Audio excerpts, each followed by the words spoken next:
Thought Bubble Audio. Hey everyone, Frank here. Just wanted to say a quick word of introduction. We are taking the week off, but we wanted to bring you, in light of this week's release of the new Disney Beauty and the Beast, wanted to bring you this special rebroadcast of one of my favorite episodes about my very favorite Disney movie, the original Beauty and the Beast. So let's take a listen to this little stroll down memory lane, episode 96 about Beauty and the Beast. We'll be taking next week off as well, so take a special listen. But after this, we'll be back with episode 150 in 2 weeks. So take a moment to enjoy this rebroadcast before you watch the new Beauty and the Beast, and we'll be back in a couple weeks. Thanks so much. See you soon. Enjoy.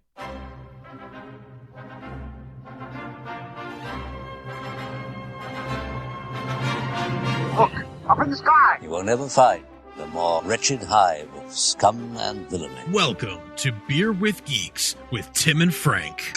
Who are you?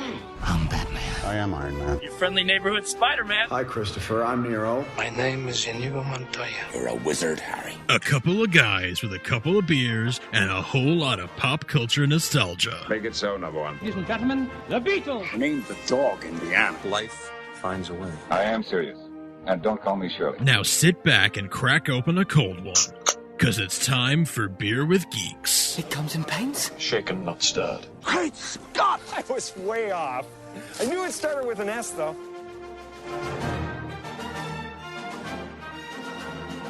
My dear mademoiselle, it is with deepest pride and greatest pleasure that we welcome you tonight. And now we invite you to relax. Let us pull up a chair, or if you're in the car, you just stay sitting as we proudly present Beer with Geeks. Ding. Beer with Geeks. Beer with Geeks. I didn't think beyond that line. I can't believe I got that far. How are you today, Frank? I'm good. How are you? Stop talking like that. I will not be able to sustain that. No. I will offend all two of our French listeners. That is probably true. Yeah. I am doing well. How are you, my French friend? I'm doing very well. Actually, I am French. I was going to say, you have French heritage. I have very strong French heritage. There are streets named after my family in France. That's right. The Ruse. No, I'm just kidding. All the streets. Rue Frontenac, Rue this, Rue that, Rue everything. No, just kidding. Yeah, it's all his family. Yeah, actually, my French family, if you're Harry Potter fans, Nicolas Flamel, the real alchemist, lived in France. The house that you can still visit as a tourist, I almost said tourist trap, as a tourist spot. Yeah. In Paris is on the street named after my family. There you go. Cool. Mm-hmm. So, know what else is from France? What else? Do tell. Baguettes. Yeah. I love baguettes. Yeah, me too. So good. Do you like Marie's the best? I do. They come out slow though, don't they? She's got to hurry. Yeah, she's got to hurry up. Yeah. Okay, so where does Beauty and the Beast rate on your pantheon? Wait, we're talking about Beauty and the Beast? Oh, I thought we were just talking about French things. Oh, yeah. Marie, the baguettes, hurry up. Anyway.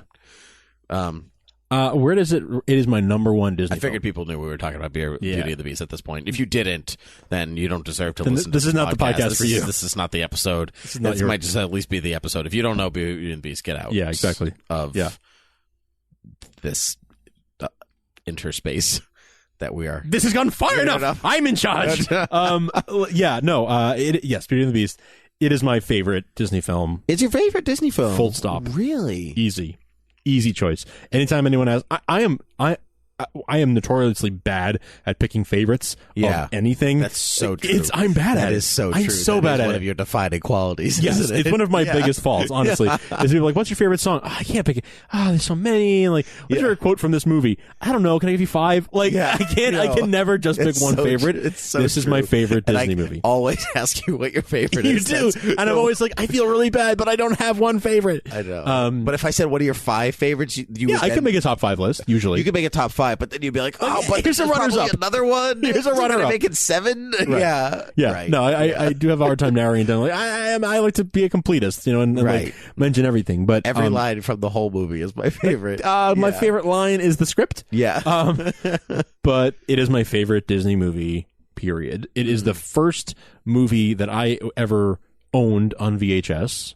when I was 3 years old. The clamshell. Yeah, the yeah, you know. Yeah. The one that like snaps shut. Shell. Yeah, that one. Turtles on a half shell. Yeah, like in New Orleans. Oyster on a half shell. Yeah, the white case that like snaps together. The old VHS cases. I had that. I got it for Christmas when I was about 3. And from a neighbor, actually. It wasn't even from my parents, it was from my next door neighbor. And it was my absolute, I played that tape to death. I didn't wear it out. It still plays. It's still my parents' house. Really? And it still works. It's because you were kind and rewounded. Yeah, that's right. That's right. I couldn't do that in the past. You can't do that in the past tense. It's true. Be kinded and rewinded. Yeah. Yeah, no, it doesn't work. Yeah. Be quound and rewound. Like, this can't be done. It's hard. But it is, so it was, one of the first movies I remember seeing. Wow. And I watched it so many times in childhood. I really absolutely love it. I was really excited, back in 2011, so about 5 years ago now. Yeah. When it came to theaters in 3D. Oh, yeah. I was really excited just to be able to see it on a big screen for the first time. I think I saw it on the big screen then. I saw it twice. Did you really? I saw it once with my sister and once with some friends. Wow. I didn't know you had this much of an affinity for Beauty and the really? Beast. Oh, yeah. No, I love Beauty and the Beast. Very eye open. Yeah. This is why I wanted to talk about it so badly. Now, don't get me wrong. I also love I know. Beauty and the Beast. Yeah. It's definitely in my top 8 Disney movies of all time. Wow. Okay. Yeah, I don't know. Actually, it's definitely in my top 3. Okay. But I have a hard time pinning other movies into that category. Like, there are others that, like, flip in and out. Like, I'll always say The Sword in the Stone is always in that top 3. Freaking love the first half of that movie. The second half leans away for whatever reason. Yeah, okay. But I love that movie. Me too. Disney hated it too. That's the weird part. Is I know he hated that movie. Like it. No, because it doesn't really work. But I saw it when I was a kid, and sometimes you just look past all the faults of the film to see the magic. Beauty and the Beast has no faults. It was the first animated film ever nominated for Best Picture. Yep. Do you know what it lost to? I do. 91, right? Yeah. I can't remember. It's a weird loss. What is it? Lost to Silence of the Lambs. Right. Yeah. That's Silence of the Lambs is a tremendous film. Yeah. I get it. But that was a weird year at the Oscars because they were like, here's this movie about a cannibal and an FBI agent. And next to it, also nominated this year, is Disney's Beauty and the Beast, about Stockholm Syndrome and singing inanimate objects. It's pretty... No, it's very true. Yeah. It's very true. I have a tremendous attachment to this film. Yeah. And it's actually pretty hard for me to kind of review it objectively as an adult because I really have such emotional attachment to it from childhood, from very, very early childhood. Well, again, like I said, there's not really a misstep in the film. No, there's not a moment where you're like, it loses its... Excuse me. It's not really a moment where it loses its stamina. Right. It's not a moment where it, you're like, well, that song doesn't really match the rest of these songs. Or, I think there are things in it that maybe that's not true. Like, I think it's a weird misstep that Beast doesn't have a song in the film. I don't miss it. I don't really miss it. I mean, he's got his moments to sing.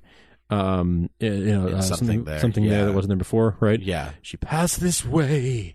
I thought I saw. Yeah, that he's got his moment, and even in the extended version when they put back in Human Again. Well, they didn't put it back. You're right. It was written for the Broadway show. For the show, when they released it on DVD. Yeah, they put it in. Although, but I think been Blu-ray. You know what? I do think that they had begun animating it early on. Oh, and they never. And the song finished.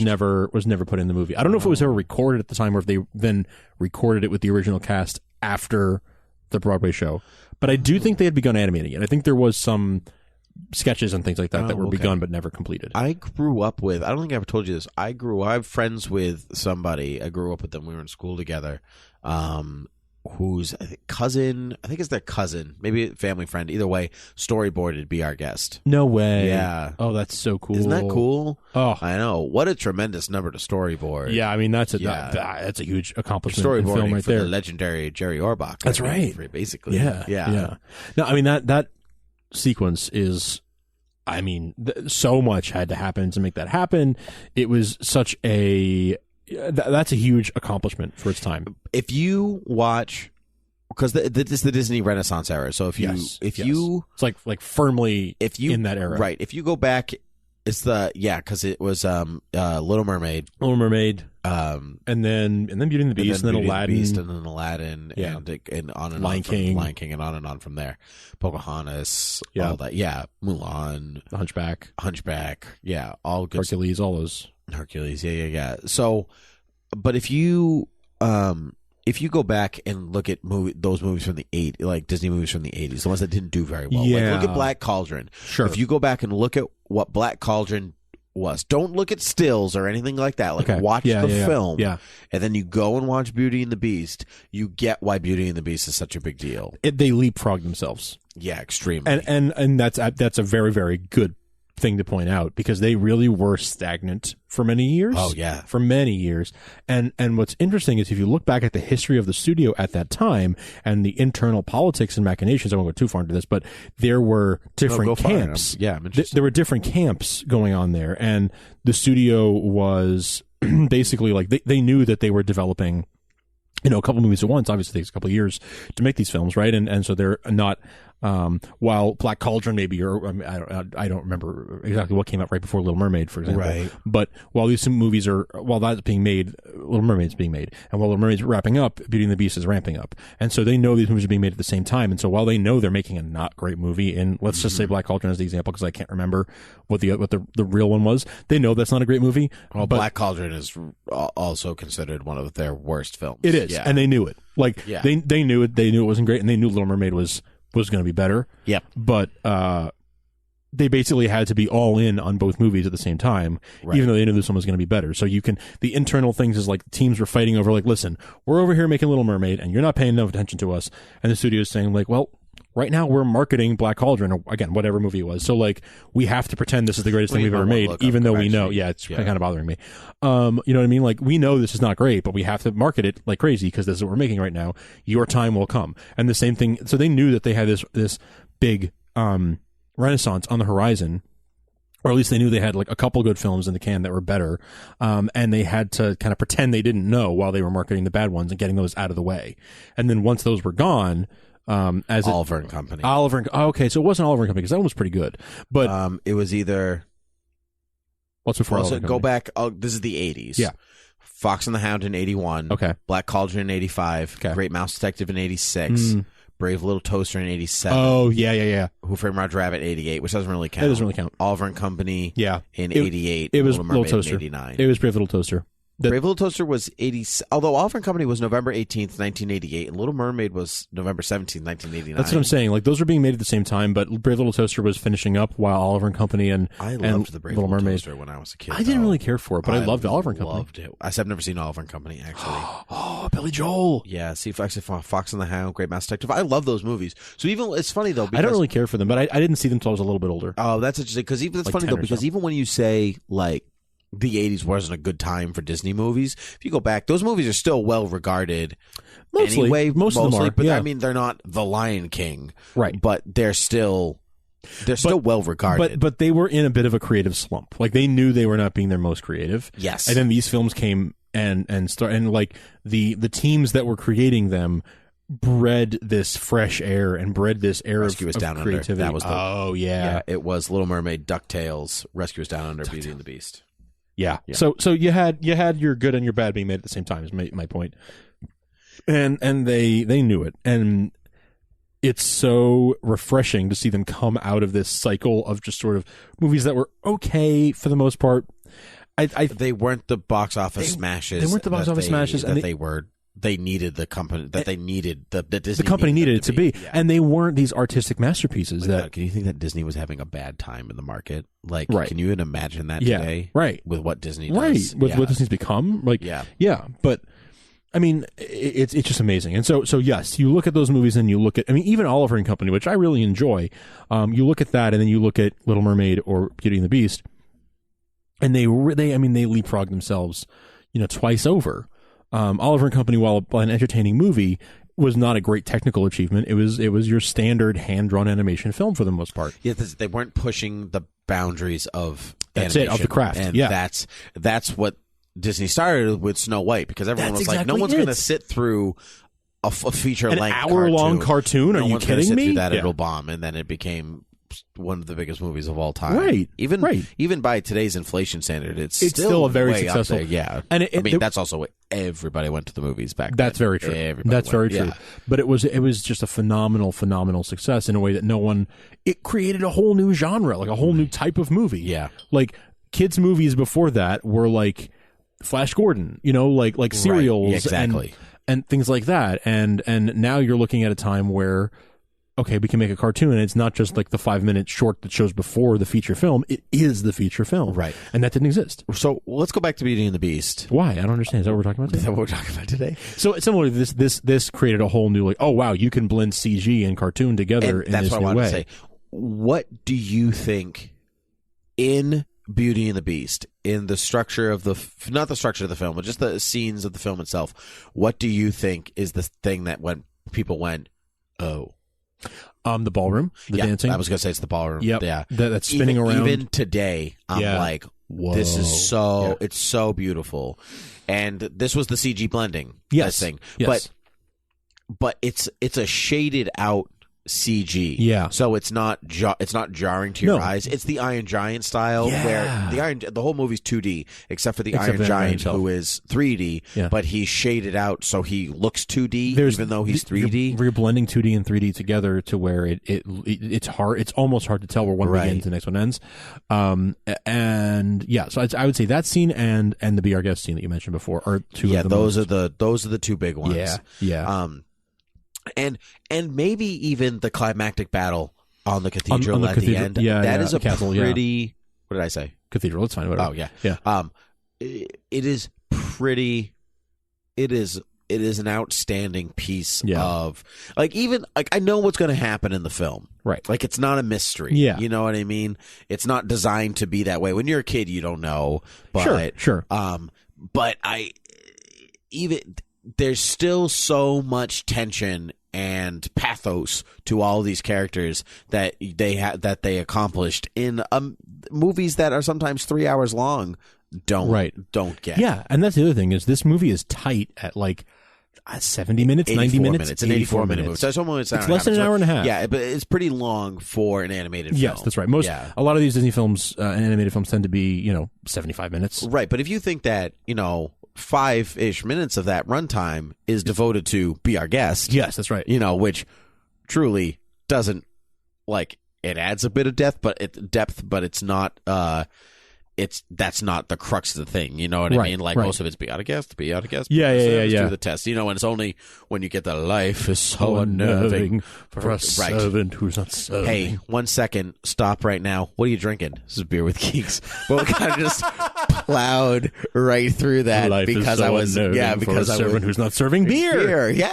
Woo! You did your Lumiere impersonation, and we just kind of I just went right for it. I'm drinking we Sam missed Adams. the Gaston number. Right for we missed the pub number. We got to talk about that one. Yeah. I'm drinking Sam Adams Escape Route. Oh, you're still escaping. Are I'm you still escaping the Beast Castle? I am. Careful, there are wolves. Ah! There, wolf. There, castle. Why are you talking like that? I thought you wanted to. No, I don't want to. Oh, suit yourself. I'm easy. We quote that so much. I know. I haven't seen it for a long time. Me either. As with our Deadpool episode, I'm still drinking Sam Adams Scotch Ale because it's really heavy. It's a heavy and I'm beer. really full. Yeah. And so I've just been drinking this since that last episode. I take it with me. I take one sip before I go to bed every night. Take it with us. It lasts. Yeah. It's very impressive. It is. Yeah. It's very good that way. Yes, it is. It is. Yeah. Good stuff. So when I was a lad, I ate 4 dozen eggs every morning. Did you eat them with the shells on, uncooked? Just to help me get large. Yeah. But now that I'm grown, I eat 5 dozen eggs. Can you even imagine eating 5 dozen eggs roughly, every morning? Roughly the size of a barge. Yeah. A hairy barge. A hairy barge. Yeah, so hairy. When I was in 7th or 8th grade, we did a little Gaston number for some school pageant, graduation, town show, whatever thing. And the kid who played Gaston put a curly wig down his shirt. Oh, that's funny. So when he popped the shirt open, it was like a giant poof of hair. It was so funny. It's so funny. With every last inch of me's covered with hair. Yeah, exactly. Yeah. The songs. The Alan Menken. Alan Menken, Alan Menken still to this day writing beautiful music. Howard Ashman's lyrics. Yep. Awesome. And not just the lyrics, but the musical direction that he gave. Yes. Giving Paige O'Hara the direction to new and a bit alarming. That was him on his deathbed, giving her the direction. Like, no, it needs more. It needs more. And he's more alarm. He just said one word to her, Streisand. Oh. And she knew to do alarming, give it a little more pizzazz. But like, he was such a genius that he could hear that it needed that. Sorry, what? I'm not listening to singing the song. What? You thought that what? He needed goats? What? He knew. What? I'm sorry. He knew the song needed more goats, so he said Streisand. No, he knew. I don't even know what that meant. He knew what the song needed. Like, he knew it needed like something here, not just like new and a bit alarming. It needed more. Yeah. So he said, "I know Streisand. Give us some Streisand." And he just said that to her, and she took it and ran. She was like, "Oh, I know what you mean," and ran with it. Yeah. So yeah, I mean, the songs are what give this era to me, in my opinion, give them their differentiate them. Yeah, well, flair, exactly. A lot of the ones from the 80s also didn't have. They weren't really musicals. And I think that not everyone needs to be. I think in this new generation, like Tangled is an excellent example of a great Disney film that is not a musical and still works on its own merit. But I do think that they had gone away from that music. They had gone away from that musical edge. And even Oliver and Company, which is a musical, just didn't have the same heart and same feeling. It kind of felt like, a DreamWorks film that would come later or something like that. Well, it's kind of slumped off with a little bit of Sleeping Beauty, and then because there were some, and then 101 Dalmatians had even less. Yeah, and then Sword in the Stone had some less, and when you get stuff like Jungle Book and everything like that, but like The Rescuers, Fox and the Hound, all that stuff, like none of that. That was late 70s, early 80s didn't have didn't. Maybe that's why I think like that time wasn't as good, because as a kid they were less. They were comparatively more boring to me because they weren't musical. That's possible. They didn't have like big musical numbers, and they didn't entertain me in that way as a kid. So I remember the 70s and 80s for Disney as being sort of like, oh yeah, that was like a more boring in between. Time. It was like in between the Sherman Brothers and the and that. That's it. That's the part where everything gets wonky. You nailed it. Yeah, you nailed it. Yep. Yeah, Ashman and Menken brought it back. Yeah, exactly. They just needed that. It needed something. It needed that lifeblood. And not everything is a Menken either. Like Lion King is Hans Zimmer and Elton John and Tim Rice. Yep. It's beautiful music. But they brought it back. Is the point? Yes, exactly. But Alan Menken brought it back. For a couple of films really brought it, and his stuff is tremendously good across all of his films. You can't point at really one over the other, and you can't point to anything he's done that's not like at least pretty good. Right. I've never heard an Alan Menken song where I'm like, what were you thinking, Alan Menken? No, they're always good. Yeah, they're always good. They're always good. And it was Little Shop of Horrors that got interested in him. Got Disney interested in him. Oh, really? Yeah, where they saw Little Shop of Horrors and they're like, oh, we need something like that, but without all the horror, without the human eating plants from space. Exactly. Yeah. We need a lot of little shops, but not the horrors. Right. Yeah. Yeah. We need more Suddenly Seymour. Yeah, we need some Suddenly Seymours. We need some dentists. Yes, exactly. But no Audrey too. So yeah, they that's where we got Beauty and the Beast. That's where we got all these films. Do you have a favorite character in the film? It's an interesting question. I go back and forth. Belle is my favorite Disney princess. Yeah, me too. So I think she's one of the most well-rounded Disney princesses. Yes. She's very independent on her own, and she comes to this place of love out of, not necessarily of duty and responsibility, but that's how it kind of starts. She's a dutiful daughter. Yes. Maybe in a selfless way, and so her self-sacrifice. Self-sacrifice. So her love ends up being like the love that starts with the selfless love to her father, then transfers to the selfless love that she has for the Beast. The Beast, yeah. And so that part of her, plus she likes to read, which is always, reading's for nerds, but still, it's all good. She's so odd. She's she goes to dad. Anyway, I don't know if I have a favorite character though, because I could say, because sometimes that predicates itself on the song. Like I love the song Gaston, and every time Gaston sings, it is just the best. Yes, but he's an asshat. Terrible. Yeah, exactly. He's a terrible person. Right. How could you read this? There are no pictures, and I say that about books all the time. So I really connected them on a deep comic level. book fans. Yeah, really, right. Yeah. Could you read this? There are no pictures. Oh my god. I might tweet that later. But I like Gaston a lot too, but not, in a love to hate him kind of way. Yeah, exactly. Yeah. Totally. My favorite character is probably Lumiere. Yeah. It's funny. Right before you said that, I was like, it's probably Cogsworth, because he's just so exact. Yeah, I find him amusing. I love Cogsworth. He's just really amusing. But I think the two of them work so well together. They're excellent foils for one another. Oh yeah. And so I don't think I don't like Cogsworth as much without Lumiere, and vice versa. That's true. Yeah. But Lumiere to me is always kind of smarmy. Oh, yeah. But you know what I mean? Like in the opposite. But he's he's great. Don't get me wrong. I love Lumiere. But he's a lovable con man. Yeah, he is exactly what he is. He's totally a con man. And yeah. But he's kind of sexual too. Oh, yeah. Yeah. Like with the feather duster. Yeah. Yeah. Like it's pretty absurd. So 2 things. Do you like the castle better before or after the transformation? I like it before. I think it looks way cooler when it's dark. When it's dark and scary. Yeah, I mean, I think I do too. But that's most of the movie. So except for the library, for some reason, it's just an untouched, beautiful library. Yeah, once he opens the windows, it's like, here you go. Yeah, or opens the shades. I mean, curtains. No, I think he just it's just the curtains. Yeah, he opens curtains. Yeah. When I was a kid, I didn't like that the Beast transformed back into a human being.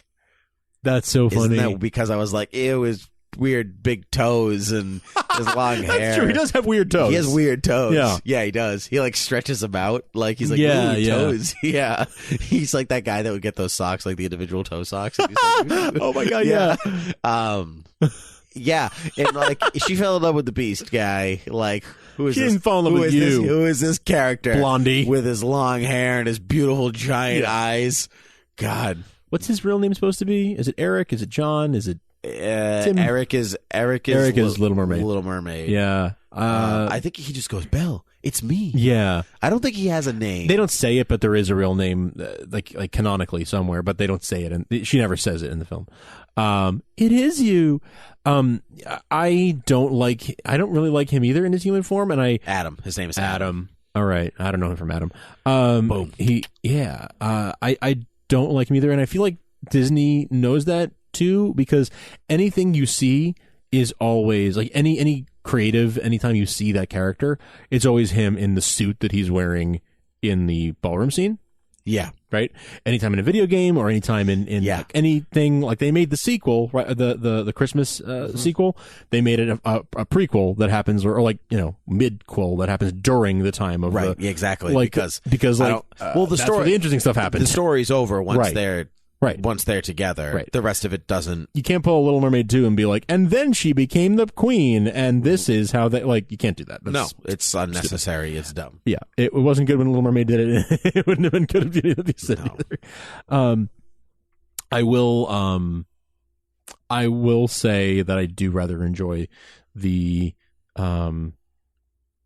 ballroom scene in particular, because when I was a kid, Angela Lansbury. Well, yeah, Tale as Old as Time, man. That's a joke that never gets old either. When someone's like, "Oh, that's weird," well, it's a Tale as Old as Time. Yeah, exactly. Everyone loves that. You can joke. Excuse it, anything. Yeah. I had this little flip book. I think someone gave me as a stock. I had no that way. flip book. No. Yeah. You're kidding. Oh my God. Okay. I absolutely had that book. Right? Yeah, right. Yes. Okay. Oh my God, this is so weird. So yeah, it's a flip book. For those of you who don't know, it's a little flip book. I mean, like as if you turn your iPhone sideways, it was about that size, right? And it is not your iPhone, not your 6 Plus. Not your 6 Plus, but like an iPhone 6 or 6S. You turn it sideways. And It was about that size. And on one side, if you look at it, it was in color, the full color sequence, particularly the part where the camera like spins around them and you see like, I remember particularly Belle's dress like being right in the full view of the camera, right?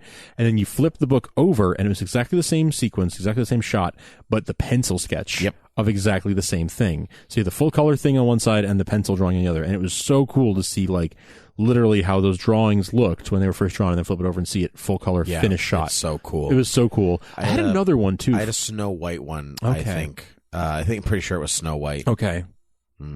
Actually, that might have been an early Disney sketchbook. Okay. But it was about that size. I don't know. I have to go check. That's probably somewhere in my parents' house. Yeah, I have no idea where they'd be. Oh, yeah. My I want parents to will go have find them. them. Man, flip books were the best. That's so weird that we had the same one, though. Yeah. It's almost like Disney put out a bunch of them. Well, yeah, I know, but I've never met anybody else who remembers that. I haven't thought about that for years. I haven't thought about it in years either. What's your favorite song in the... Well, Be Our Guest is probably the favorite song, but we've mentioned that a lot already. So it can't be your favorite. It is my favorite. It is my favorite. Yeah. No, I can definitively say it's my favorite. Yeah. But I don't have much more to say about it. So Right. my second favorite would then be I don't really like You don't need to pick a something second there. favorite. No, It's I know okay. it. It's just like, what's the title? It's something that wasn't there before. Is it the title? Something Must there. be something there. that It's wasn't something there. before. Yeah. That would be my second favorite for sure. But this movie, I have a lot of like easy like that's my favorite movie. That's my favorite song. That's my Something favorite there scene. That's my favorite character. is my second favorite song Okay. as well. My first is Belle. Oh, nice. That That's opening good too. song is it just the whole thing. It's got all the big pieces that you need. It's got all the fun. You can sing it anywhere. Actually, when I was in France a couple of years ago now, quite a while. We were in a very small French village, and the bunch of us we just walked down the street singing that song, and it That's was great. amazing. And it was just after a snowstorm, so everyone was, and it's France, it doesn't really snow there, so everyone was like, "There's an inch on the ground. What do we do? We stay inside forever." Trip. I remember you going on this trip. I Yeah, remember seeing and pictures. so and being from New England, like, what's your point? Yeah, Yeah, right. So Okay. so the streets were clear, nobody was around, so we're Right. like, oh, we're just gonna have a blast with this. It was awesome. Yeah. Yeah. It wasn't like everything closed. Everywhere you went, stuff was closed. and- Everything was closed. Yeah, that's so yeah. funny. Yeah, it was like the beast had come to town. Yeah. Do-do-do-do. Crazy old Maurice. There's another one that went Crazy old Maurice. And we quote that a lot. LeFou, I'm afraid I've been thinking. A dangerous pastime. I know. The crazy old Coot is Belle's father. Wacky old coot is What'd I say? Oh, crazy. Yeah. Get out of here. Wacky old Coot is Belle's father. And his sanity is only so-so. Anyway, when he said, okay. Wheels in my... All right, so when I was a kid, Kraft macaroni and cheese, right? One of the shapes they used to have were like these little like circles with these weird like pattern designs and stuff. Yeah, sure. We used to call them wheels. Yeah. And so when I watched It looks like a wagon wheel, right? Yeah, Like, exactly. yeah. So when I watched Beauty and the Beast when I was a kid, he'd be like, the wheels in My my head have been turning. My mind would always go to the macaroni and cheese, Kraft macaroni and cheese wheels. And like, Because they're in your head. yeah, and they're you're in eating your them. head. The wheels. Well, when you're a kid, you take everything like Yeah, as you know literally. it. You don't get metaphors, Right. Or, Oh, man. similes or anything That's- like that. Analogies. You don't get that stuff. So it's like the wheels in my head have been turning. Squish, squish. Night cheese. No, that's one mac and cheese. Yeah, right. Oh, man. An excellent. It's an excellent. It's a top-notch film. It's a top-notch film. It's an excellent Broadway show as well. I never got to see the Broadway show. It is. I think it's their most faithfully adapted. They didn't really change or do anything It was to the it. first one, wasn't it? Yeah, they just added songs. Yeah. But everything else is the same. Was it the first one, or was Lion King the first one that was adapted? No, Beauty and the Beast is It was, first. okay, Yeah, pretty yeah. sure. Yeah, I remember when it closed, I was very disappointed because I never got a chance to see it. And then it came to Boston. Very limitedly. It was like that one weekend. 1 week. Yeah. One 1 week. week. Yeah. It was like 10 performances or something like that. And the demand was so high and the tickets were so expensive, I just couldn't. And I just couldn't do I it. had already seen it, so I didn't bother. Yeah. But I would have loved to have seen Actually, it. I've seen it just twice. So nice. Yeah. Yeah, but I did get to see the half-hour version that they do in Disney World. Oh, that's fun. They do a little, That's fun. or at least they used to. Last time I was there, almost 10 years ago now, they used to do it in Disney Hollywood Studios. Cool. So in Florida. So yeah. The wheels on my head. Now I'm just going to sing the rest of the song. But I know, me too. anyway, you can find us on the interwebs. Yeah. At Beer with Geeks is at pretty Twitter, much- Facebook, Gmail, Overcast, iTunes Podcasts, Satchel Media, all the fun places. Beer with Geeks. Rate and review us. We appreciate love and star reviews or little hearts. That's right. Depending on where you're viewing us, all the fun places. Send us a message. What do you think of Beauty and the Beast? What's your favorite Disney movie? All the fun things. All the fun things and all the fun places. Right. Something. That's Yeah. a song from Beauty and the Beast, right? No. Nope, didn't I think don't so. think Well, so. anyway, till next time. Right? Cheers. Cheers.